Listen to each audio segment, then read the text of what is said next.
The Winter Soldier build is an all-around build that allows you to pretty much use any gun that you could pick up. Of course, with the Winter Soldier having a metal arm, a lot of your focus is going to go towards strength. You're going to be able to absolutely obliterate people with your gorilla arms, throw them around, and any weapon that gets dropped, you're going to be able to use in an efficient manner. This is an all-around soldier with virtually no weaknesses.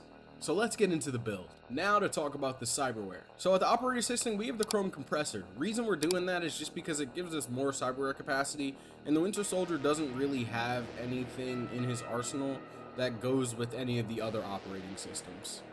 So almost everything else we are modeling around the Super Soldier physiology, but much of it's supposed to represent the durability of not only the Super Soldier himself, but his metal arm. Anywhere that we could reduce recoil or stamina cost of any kind, we did that as well, because of course he's a super soldier and he's well trained at that. Now when it comes to the legs, we went with the Leroy legs. The reason we did this is because it upgrades overall movement speed, and as a super soldier, we've seen them keep up with moving vehicles, so they've got to be very fast. So when it comes to your attributes, eventually you'll be able to get 3 level 20s. You're going to want to know a direction to go into. First off, you're going to want to mainly focus on body and reflexes in the beginning of the game. Your technical will come last, but it is going to be high. Body, once you get that to level 20, you'll actually unlock finishers for the fist. This obviously is going to round out the build. Being able to really use that metal arm is definitely a part of the Winter Soldier's kit. The reason we're going so high in reflexes is because this is where you can upgrade your assault rifle and SMG ability. The Winter Soldier, being a super soldier and extremely trained, he's very well versed with almost any type of weaponry, and we often see him with an assault rifle. You're going to also want to round out your cool as well. In this choice, I didn't decide to actually do the stealth route. I actually went to the left side so that he could really be a well-rounded soldier. When it comes to technical ability, we're upgrading it for reasons that you already know, because you want to have Cyberware.